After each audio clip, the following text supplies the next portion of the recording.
What is up, everybody? Welcome to episode 108 of The Shift. To be honest, in the past, don't think I really trying to think. Did a tennis podcast in the past. Did a tennis podcast. I've done, multiple sports podcasts. I don't think I've ever done a podcast where doing episodes into the hundreds. Had an episode 100, a couple of months ago. And when me and Nick were doing the show, and I don't know, never really thought about it. I'm sitting here saying, all right, episode 108 of The Shift. Never had a podcast where I got up to this amount. I don't know, kind of crazy. But anyway, who cares about that? Episode 108 of The Shift. And I wanted to do this like right after it happened last week. Never really had the time to do it. And I know it's kind of like out of order here because like, why didn't you just do this episode last week? This should have been episode 107, and the Matt Musico episode should have been episode 108. And by the way, thank you to Matt for coming on the pod. If you missed that, listen to the last episode of The Shift. Matt Musico, baseball and Mets expert, talked Mets off season. I also talked a little bit of Hall of Fame, Carlos Beltran, which we're going to talk about in this episode as well. And so go check that out. But finally wanted to get the Hall of Fame discussion because the Hall of Fame ballot results happened. We're going to talk about this. And then I also want to do a short preview of what the 2027 Hall of Fame ballot is going to look like, and just kind of my quick thoughts on the ballot for next year as well. So where I want to start with is, first off, congratulations to Carlos Beltran and Andruw Jones on getting into the Hall of Fame. Both 110% to me, well-deserved on getting in. I've told you guys in the past, like, I don't like to, even if guys I don't feel like they don't deserve it. I'm going to be, respectful, and congratulations to the guys that get in. So Beltran and Jones, both well-deserving, man. And Beltran getting the most votes out on the ballot at 84% on his fourth year. And then Andruw Jones just getting in 78.4% his ninth year on the Hall of Fame ballot. So gets in just before he has to not have the nerve-wracking last year on the ballot, which would be next year. But again, really, really thought both were very well deserving. Again, Andruw Jones, arguably, especially when you look at total zone runs above average, Andruw Jones has the most ever by a center fielder, has the Gold Gloves to back it up, has the even offensive number totals, enough to go along with the defensive numbers, 400 plus home runs, had that 2005 season where it was a monster season, 51 homers, 128 RBI. I believe he just finished behind Pujols for MVP that year. And so Jones, 1,000%, I felt like deserving. Beltran, I know the discussion before going into the Hall of Fame for Beltran was, well, what's it going to look like with the whole sign stealing saga?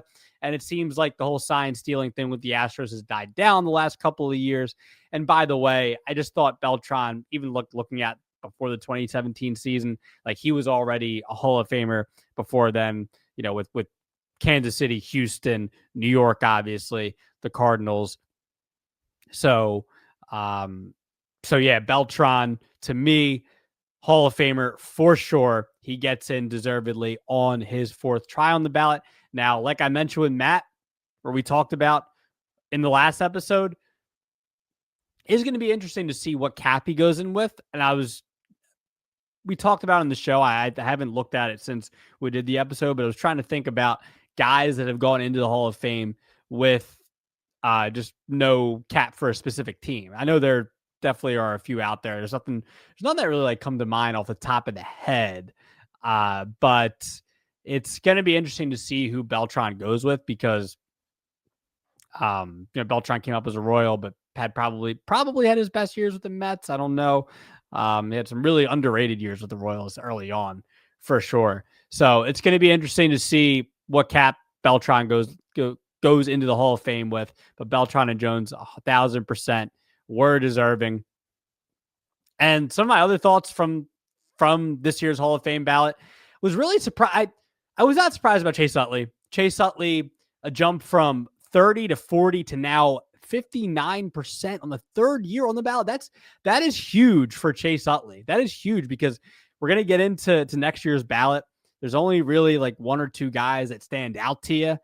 And it's really like there's a case to be made. Like we're going to be watching for Chase Utley next year to see if he gets into the Hall of Fame. It's really, really like, I don't know, man. It might be inevitable. 59.1% in his third year on the Hall of Fame ballot. 59.1%. I mean, it just feels like it's going to be inevitable with Chase Utley. So, really, it's going to be interesting the next couple of years, and especially like going into next year. Is Chase Utley going to be in the Hall of Fame? That was, my second biggest takeaway probably from this ballot. Also, big jump for Felix Hernandez, going all the way up to 46% in year number 2. And now this really, along with Cole Hamels, who also, he got 24% in his debut. Going to be honest with you, man, I really don't think either of these guys are Hall of Famers. I think both of them had really good careers, but you wonder what voters are going to think about now when it comes to some of the guys from this era that didn't, necessarily, like, obviously guys aren't going as long in games. It's not like we're gonna have the Randy Johnsons and the Glavins and the Maddoxes, some of these guys that have 300 wins, and some of their counting stats are just going to be a lot higher. Now we're looking at guys like Felix Hernandez and Cole Hamels, who it's really, I did not expect this. I'm going to be honest, man. It just might be because these are weak ballots. So, and again, next year, like, we'll get into it, but there's really not much to see. I mean, really not much to see for next year's ballot either. Not to say there's not much to see. Like there is. It's going to be interesting, but there's not like a slam dunk, like huge names like there obviously had been in the past, especially last year with CC Ichiro. It's really going to be, it's going to be interesting next year, man. Felix Hernandez, 46.1% already in his second year. That's a big jump from year one. Big jump. So Felix Hernandez, 46.1% in year number 2. And like I mentioned with Cole Hamels, on year number 1, 24%. I don't know. We'll see what happens with him. That's a really strong start for Cole Hamels. For his potential shot at the Hall of Fame is 24%. That's a shot. I didn't think so. And look, and Hamels is an interesting one too, because I think he had a really good career, but I don't know, man. My issue with Hamels is that I just don't think at any point he was just like one of the like downright best pitchers in baseball.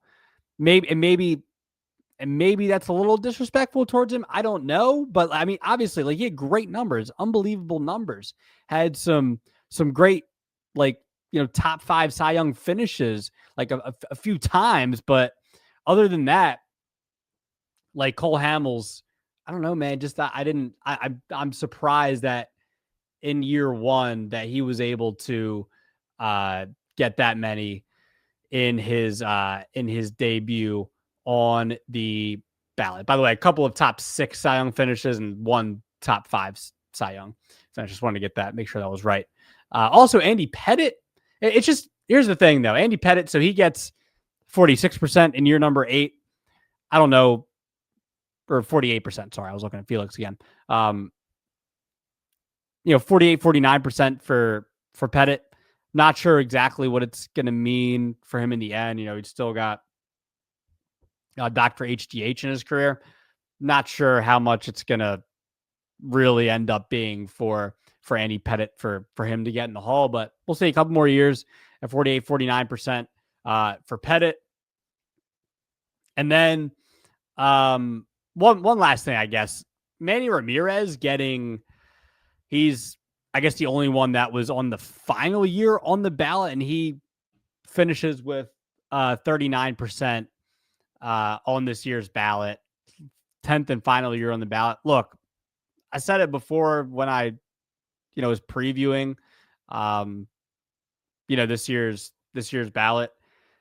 I think Manny Ramirez is a Hall of Famer. I watched him his entire career. I know the PED thing happened. I know he got docked twice. I know people might feel differently about guys that were getting suspended during, like the late 2000s or early 2010s. A-Rod too, who also finished with 40% this ballot. I understand, like I get that. I mean, but look at what Manny was with Cleveland, what he was with Boston, and I know the PED thing. And I guess there's a little more of a case for guys that used in those late 2000s. But I mean, look, Manny was using in the 90s and the 2000s when a lot of guys were using them in the 90s and early 2000s. Like a lot of guys were using them then. To me, it was like probably an even playing field. I'm just assuming so, just of what I read, heard, everything, all that. That's all we can really go off of. So look, if you're like, well, Manny didn't get in good, fine. I don't know, man. Like Manny was one of the best hitters like I had ever seen. So I don't know, man. I don't know. Like Manny had arguably one of the best right-handed hitters ever. Like I know he juiced, but I know. So I mean, but that was the last one. That was the last note that he doesn't get in the Hall of Fame. 10th and final year on the ballot, falls off at 39%. I doubt he's probably going to get in. In any veterans committee or anything like that. Doesn't feel that way. So Manny Ramirez falling off on the 10th and final year. So that was pretty much how I felt going off of on this year's ballot. It was, I'm glad. Look, any time, I know this is going to sound like a little weak. Like any time we don't have a year where no guys get in, like that's not fun. Like to not have any guys. What was it, like 4 or 5 years ago? Nobody got in. I forget exactly which year it was, but I like Jones, Beltran were great players. And there's a lot of intrigue for guys like Utley, Felix Hernandez, Cole Hamels, to see what's going to happen for them in the future. So I am looking forward to next year's ballot, which is what we're going to get into now, is a look ahead at next year's ballot. And I'm going to be honest, man, another weak ballot. I mean that in the most respectful way possible. Looking at some of these first time candidates for next year, I can just run through the names real quick, and then we'll get to kind of my thoughts on it. Jordan Zimmermann and Ryan Zimmerman, Joakim Soria, Kyle Seager, Irvin Santana, Buster Posey, Mitch Moreland, Andrew Miller, John Lester, Scott Kazmir, Jay Happ, Brett Gardner, Todd Frazier, Dexter Fowler, Wade Davis, Starlin Castro, Asdrubal Cabrera, Jay Bruce, and Jake Arrieta. Feels like the same as this year, where there are a lot of players that had really good careers, but not many that jump out to you and you're like, oh, wow, this is going to be fun. There are 2 names that stand out to me. Definitely one that really stands out, and you probably know who I'm going to say already. So Buster Posey, John Lester, both that stand out to me. I'm already seeing some, I guess it is going to be interesting going off of like Felix, going off of Hamels, how they're doing on their first couple of years on the ballot so far. For somebody like John Lester, I think that's going to bode well for him. I don't know if this is going to result in him getting in the Hall of Fame. Again, Felix and Cole, I have no idea if that's going to mean they're going to get in the Hall of Fame. But I think those two, Felix and Hamels, spells good things for Lester, at least going into his first year on the ballot next year. Lester had a really good career between Chicago, Boston, Chicago and Boston mainly. And then there was a half a year with Oakland, half a couple of years with Washington and St. Louis. But those early years with Boston, when had a couple of top 4 Cy Young finishes, with Chicago, had finished second in Cy Young voting in 2016, finished 9th in 2018, and obviously had really good playoff numbers between Boston and Chicago, and not so much Oakland, but Boston and Chicago. And I do think Lester's probably going to get some push. Again, like just going off first glance, I don't think John Lester's a Hall of Famer. I'm just going to be honest, man. Like I don't know what pitchers going forward. I'm curious to see what this is going to look like going like in the future. I'm really, really, really curious because like guys like Scherzer, clearly Verlander, clearly. Kershaw, clearly. Those are guys that are going to get in the Hall of Fame. And those are Hall of Fame pitchers to me, like 1,000%. I don't know about, and maybe we'll have to do, I might have to do either segment on the pod or a video just discussing what the future of pitching in the Hall of Fame is going to be. I'm going forward with counting stats and everything like that. I'm going to be really, it's intriguing. So I definitely want to do something on that going forward. Buster Posey clearly is going to be in the Hall of Fame. Now it's just, is he going to get in first ballot? And I think with Mauer getting in a couple of years ago on the first ballot, again, I wasn't so hot on him being in the Hall. I thought, when it comes to certain numbers for catchers, they're heightened a little bit because of playing at the catching position. Mauer still played about 40% of his career at other positions between first base and DH. And I think that doesn't, the weight on some of those numbers doesn't, I think they're just exaggerated a little bit. But Posey did play about like 75, 80%, I think, of his games as catcher. And I think that, I think in general, like Posey is a Hall of Famer. I think he just scooches into Cooperstown. So I do think Posey should be in Cooperstown. And yeah, I don't see. And again, I would predict that he's going to get in next year. I predict he's going to get in next year. And just going off right now, looking a year ahead, I'm thinking that Posey and I don't know, man. I want to say Posey and Utley are going to get in. I don't know. I wondered, man, that 59.1% jump. I don't know, because I kind of want to just I didn't plan on doing this, but I kind of just want to make a prediction off of what's going to happen next year. I think it's going to be Posey and Chase Utley. I think they're both going to get in. I think Chase is going to barely get in 75, 76%. I think Buster will probably get 80 to 85%, somewhere around there.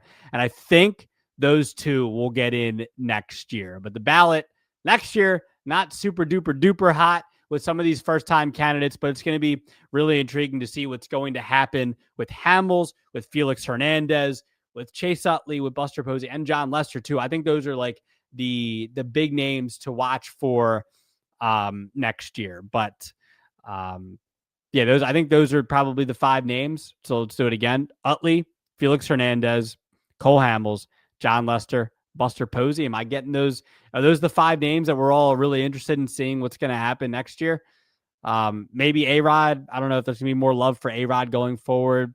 Not really sure. Bobby Abreu, who I think is borderline, didn't really get much love. And for some of these guys, it's in a weak ballot, didn't get much love. I don't think that bodes well for them. Yeah. So, Omar Vizquel will be in his last year next year as well, or will be in his last year. Finishes with 18.4 this year. I don't think Vizquel is a Hall of Famer. Yeah, I think next year it's going to be those 5 guys, and it's really going to be interesting. I don't think it's really outside of that. It's not like a huge ballot of guys. I really, Mark Burley, 20% in his 6th year. Mark Burley, I don't really see the arguments for it. I don't know. I feel like a lot of, I don't think Mark Burley's a Hall of Famer. He was consistently a really good pitcher, but I don't think he was ever a Hall of Famer. All right, that will do it for episode 108 of The Shift. Give me, you can follow on Twitter at Rojas_media_. Follow The Shift on all social media platforms. Let me know what you thought of the Hall of Fame results. Let me know what you think of next year's ballot. Posey, John Lester, what are your thoughts on the Hall of Fame from this year and a look at next year? I'll be back soon. Stay tuned for The Shift. More content coming your way. I'll talk to you guys later.